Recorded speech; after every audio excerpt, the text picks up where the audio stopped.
ಶ್ರೀದೇವಿ ಮಹಾತ್ಮೆ. 10ನೆಯ ಅಧ್ಯಾಯ. ಶುಂಭದೂತ ದೇವಿ ಸಂವಾದ. ದೂತನಾದ ಸುಗ್ರೀವ ದೇವಿಗೆ ಖ್ಯಾತನಃ ಮಹುಶುಂಭ ದೈತ್ಯನ ಓತು ಕೈ ಹಿಡಿ ಎಂದು ಬಹುಬಗೆಯಿಂದ ಬೋಧಿಸಿದ. ಒಮ್ಮೆ ಶುಂಭ ನಿಶುಂಭರೆಂಬ ದೈತ್ಯರು ದೇವತೆಗಳ ರಾಜ್ಯವನ್ನು ಕಸಿದುಕೊಂಡರು. ಶುಂಭನು ಅಣ್ಣ, ನಿಶುಂಭನು ತಮ್ಮ. ಅವರು ಅಷ್ಟದಿಕ್ಪಾಲಕರನ್ನು ಸೋಲಿಸಿದರು. ಇಂದ್ರನನ್ನು ಸಿಂಹಾಸನದಿಂದ ಕೆಳಗಿಳಿಸಿದರು. ದೇವತೆಗಳು ತಮ್ಮ ದುಸ್ಥಿತಿಯನ್ನು ನೆನೆದು ಮತ್ತೆ ದೇವಿಯನ್ನೇ ಮೊರೆ ಹೊಕ್ಕರು. ಈ ದೈತ್ಯ ಸೋದರರು ಬ್ರಹ್ಮನಿಂದಲೇ ಅಮರತ್ವವನ್ನು ಪಡೆದಿದ್ದಾರೆ.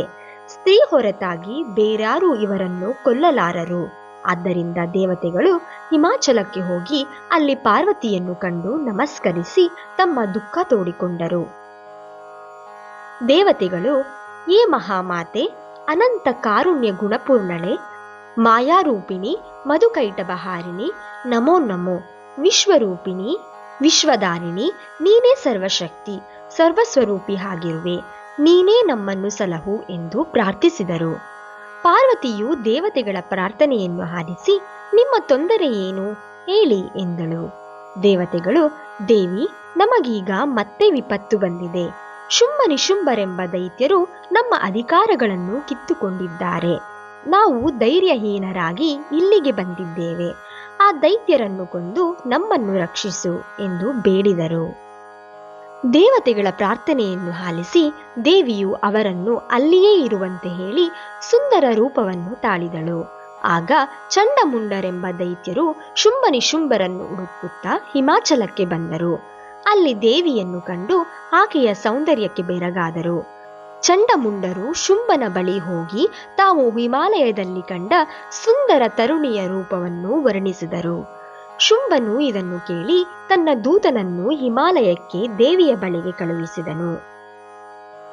ಸುಗ್ರೀವನೆಂಬ ಶುಂಭದೂತನು ಹಿಮಾಲಯವನ್ನು ತಲುಪಿ ದೇವಿಯನ್ನು ಕಂಡನು.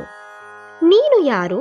ನೀನೊಬ್ಬಳೇ ಇಲ್ಲಿರಲು ಕಾರಣವೇನು ಎಂದು ಅವನು ದೇವಿಯನ್ನು ಕೇಳಿದನು.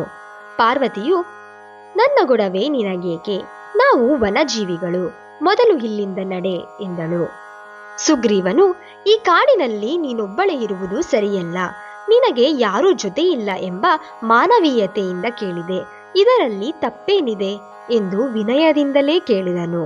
ಆಗ ದೇವಿಯು, ನನ್ನ ಹೆಸರು ದೇವಿ ಎಂದು, ಇಲ್ಲಿ ನಾನೊಬ್ಬಳೇ ಇದ್ದೇನೆ, ನನ್ನನ್ನು ಯಾರೂ ಏನೂ ಮಾಡಲಾರರು, ನಾನು ಕುಶಲದಿಂದಲೇ ಇದ್ದೇನೆ ಎಂದಳು. ಸುಗ್ರೀವನು, ದೇವಿ, ಶುಂಭ ನಿಶುಂಭರೆಂಬುವರು ಈಗ 3 ಲೋಕದ ಅಧಿಪತಿಗಳಾಗಿದ್ದಾರೆ. ಅವರ ದೂತನಾದ ಸುಗ್ರೀವ ನಾನು. ಈ ಶುಂಭನ ಶೌರ್ಯವನ್ನು ನೋಡಿ ಎಲ್ಲರೂ ಹೆದರಿದ್ದಾರೆ. ನಿಶುಂಭನೇ ಆತನ ತಮ್ಮ ಹಾಗೂ ಪ್ರಧಾನಮಂತ್ರಿಯಾಗಿದ್ದಾನೆ. ದೇವತೆಗಳಲ್ಲಿನ ಎಲ್ಲಾ ರತ್ನಗಳೂ ನಮ್ಮಲ್ಲಿವೆ. ಅದರೊಂದಿಗೆ ನಿಮ್ಮಂತಹ ಸ್ತ್ರೀ ರತ್ನವಿದ್ದರೆ ಎಷ್ಟೋ ಶೋಭಾಯಮಾನವಾಗಿರುತ್ತದೆ. ಹಾಲಿನಲ್ಲಿ ಸಕ್ಕರೆ ಬೆರೆದಂತೆ ಆಗುವುದು. ಶುಂಭನೇ ನನ್ನನ್ನಿಲ್ಲಿಗೆ ತಮ್ಮನ್ನು ಕರೆತರಲು ಕಳುಹಿಸಿದ್ದಾನೆ. ನಾನು ನಿಮ್ಮ ಸೇವಕನಾಗಿದ್ದೇನೆ, ಕೃಪೆ ಇಟ್ಟು ನನ್ನೊಡನೆ ಬನ್ನಿ ಎಂದು ಭಿನ್ನವಿಸಿಕೊಂಡನು. ಸುಗ್ರೀವನ ಮಾತುಗಳನ್ನು ಕೇಳಿ ಪರದೇವಿಯು ನಗುತ್ತಾ, ನಿನ್ನ ಮಾತು ಸರಿ. ಶುಂಭ ನಿಶುಂಭರೇ ಇಂದು ತ್ರೈಲೋಕ್ಯಾಧಿಪತಿಗಳಾಗಿದ್ದಾರೆ. ನಾನು ನಿನ್ನೊಡನೆ ಬರಲಾರದ ಸ್ಥಿತಿಯಲ್ಲಿದ್ದೇನೆ.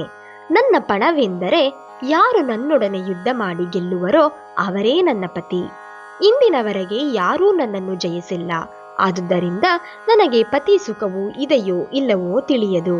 ನೀನು ಹೋಗಿ ಶುಂಭ ನಿಶುಂಭರನ್ನು ಬೇಗ ಇಲ್ಲಿಗೆ ಕರೆದುತಾ ಎಂದಳು.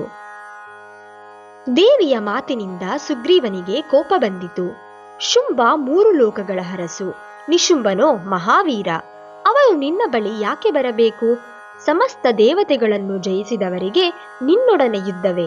ಒಳ್ಳೆಯ ಮಾತಿನಿಂದ ನನ್ನೊಡನೆ ಬಾ, ಇಲ್ಲದಿದ್ದರೆ ಎಳೆದುಕೊಂಡು ಹೋಗುತ್ತೇನೆ ಎಂದನು. ದೇವಿಯು, ನಾನೇನು ಮಾಡಲಿ? ನನ್ನ ಪ್ರತಿಜ್ಞೆಗೆ ನಾನೇ ಬದ್ಧಳು. ನೀನೇ ಹೋಗಿ ಶುಂಭ ನಿಶುಂಭರನ್ನು ಕರೆದುತಾ ಎಂದಳು. ದೂತನು ತನ್ನ ಮಾತಿಗೆ ಒಪ್ಪದ ದೇವಿಯನ್ನು ನೋಡಿ ಶುಂಭನನ್ನು ಕರೆತರಲು ಹೊರಟನೆಂಬಲ್ಲಿಗೆ ದೇವಿ ಮಹಾತ್ಮೆಯಲ್ಲಿ 10ನೆಯ ಅಧ್ಯಾಯವು ಮುಗಿಯಿತು.